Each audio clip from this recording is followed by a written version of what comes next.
It can be very difficult to lose someone and to think that this is a loving universe, or to think that it is some divine plan. And I would just say that, how we die may not be intentionally designed to hurt us. We are all designed to be on this planet briefly and to leave it.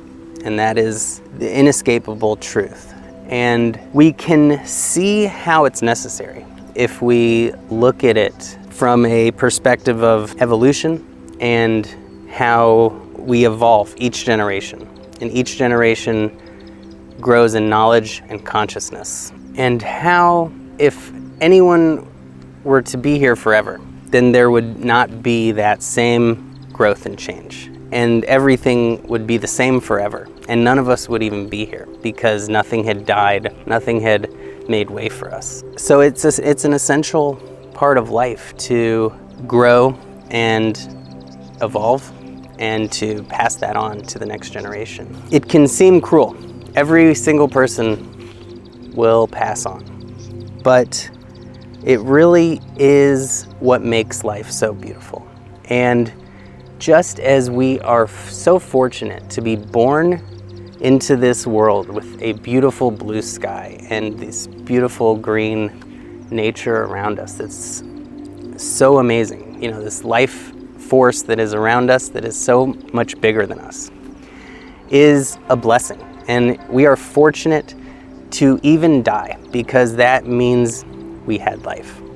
Every experience we have, the good and the bad, it's all part of that miracle that we get to have, that we get to experience this richness, this diversity that is sometimes hard and makes us grow, and sometimes great and makes us impatient and wanting more, craving and more of that pleasure. So it's that balance that really keeps life moving on.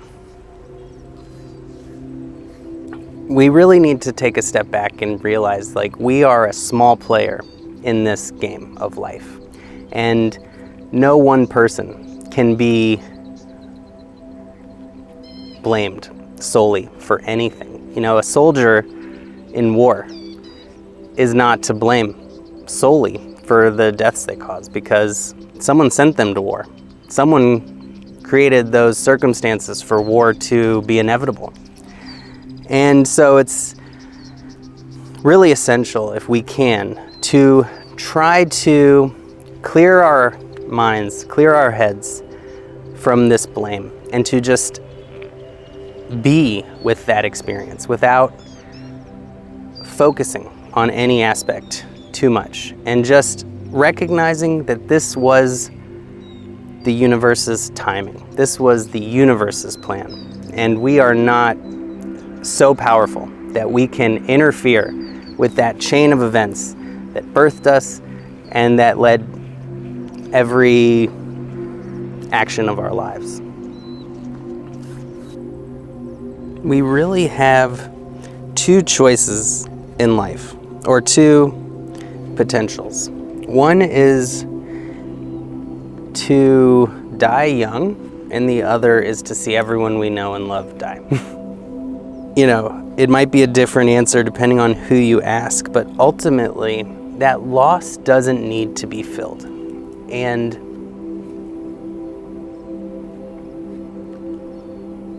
instead of trying to fill it, trying to escape it, run away, dull it, if we allow it, then we give our grasp on it up and we just allow it to be. And when we are no longer holding on to it and either trying to crush it or get rid of it, when we allow it to unfold. We allow it to have its own life, and ultimately we allow it to leave us, and we don't have to do anything. That is goal of spirituality, if there is a goal, which is to not fight uncomfortable feelings, to not resist unhappiness, to not get angry with anger, but to allow all of it. And in allowing, we are happy with sadness. We are peaceful with our anger. And that is the way we transform.